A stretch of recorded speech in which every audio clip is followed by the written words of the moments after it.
Assalamualaikum warahmatullahi wabarakatuh. Dengan saya Zurina Masita dengan NIM 1902630 dari Universitas Maliku Saleh jurusan Administrasi Bisnis. Kali ini saya akan membahas tentang perubahan organisasi dan manajemen stres. Apa itu perubahan organisasi? Perubahan organisasi adalah suatu proses di mana organisasi tersebut berpindah dari keadaannya yang sekarang menuju ke masa depan yang diinginkan untuk meningkatkan efektivitas organisasinya. Tujuannya adalah untuk mencari cara baru atau memperbaiki dalam menggunakan resources dan capabilities dengan tujuan untuk meningkatkan kemampuan organisasi dalam menciptakan nilai dan meningkatkan hasil yang diinginkan kepada stakeholder.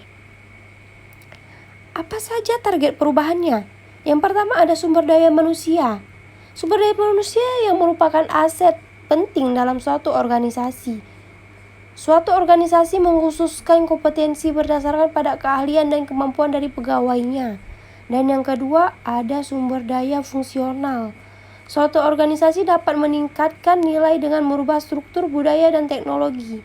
Perubahan dari fungsional ke sebuah produk sebagai contoh mempercepat proses pengembangan produk baru.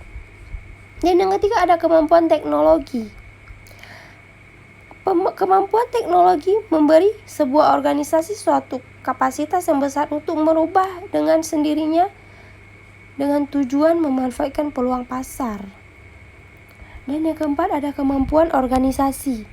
Melalui struktur organisasi dan budaya, sebuah organisasi dapat memanfaatkan sumber daya manusia dan fungsional untuk memanfaatkan peluang teknologi. Dan tuntutan untuk perubahan organisasi yang pertama ada kekuatan persaingan atau competitive forces. Pada setiap organisasi berusaha keras untuk mencapai keuntungan dari persaingan. Persaingan menjadi pemicu untuk melakukan perubahan dikarenakan apabila organisasi tersebut tidak dapat melebihi pesaingnya dalam efisiensi, kualitas, atau kemampuan untuk melakukan inovasi pada produk dan jasa, maka organisasi tersebut tidak akan bertahan. Yang kedua ada ekonomi, politik, dan kekuatan global. Ekonomi, politik, dan kekuatan global secara terus-menerus mempengaruhi organisasi dan memaksa mereka untuk bagaimana dan di mana harus menghasilkan barang dan jasa. Dan yang ketiga ada kekuatan demografi dan sosial atau demografi and social forces.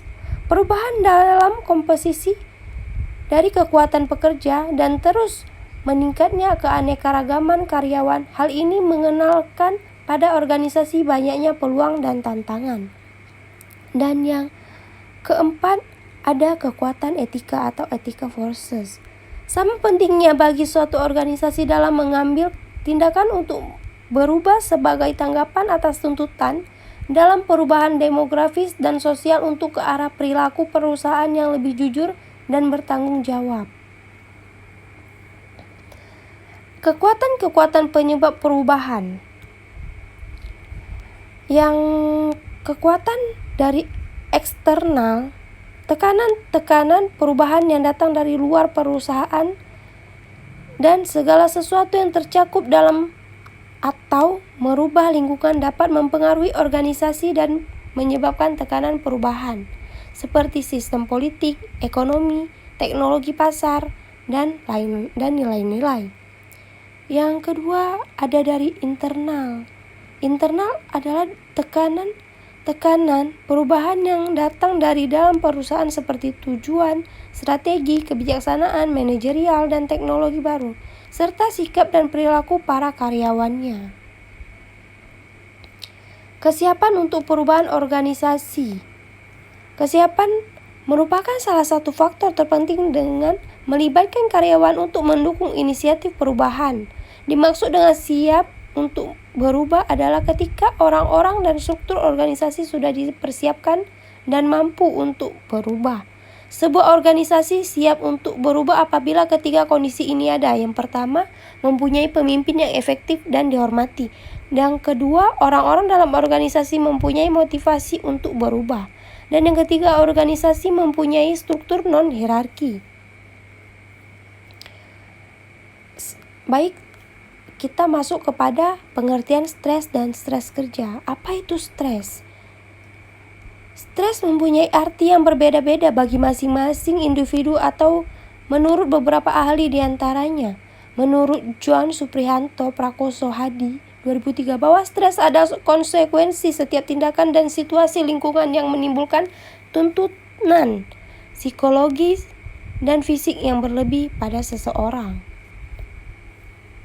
Apa saja jenis-jenis stres? Jenis-jenis stres ada dua. Yang pertama eustress, yaitu hasil dari respon terhadap stres yang bersifat sehat, positif, dan konstruktif. Dan yang kedua ada distress, yaitu hasil dari respon terhadap stres yang bersifat tidak sehat, negatif, dan destruktif. Apa saja gejala-gejala stres? Ada gejala psikologis, contohnya seperti kecemasan, ketegangan, kebingungan, dan mudah tersinggung. Perasaan frustasi dan rasa marah dan dendam. Yang kedua ada gejala fisiologis. Contohnya seperti meningkatnya denyut jantung, tekanan darah, dan kecenderungan mengalami penyakit kardiovaskular. Meningkatnya sekresi dan hormon stres. Yang ketiga ada gejala perilaku. Contohnya seperti menunda, menghindari pekerjaan, dan absen dari pekerjaan. Meningkatnya penggunaan minuman keras dan obat-obatan. Apa saja penyebab stres? Setiap orang mempunyai reaksi dan cara yang berbeda dalam menghadapi suatu situasi yang sama. Berikut ini yang dijelaskan penyebab stres.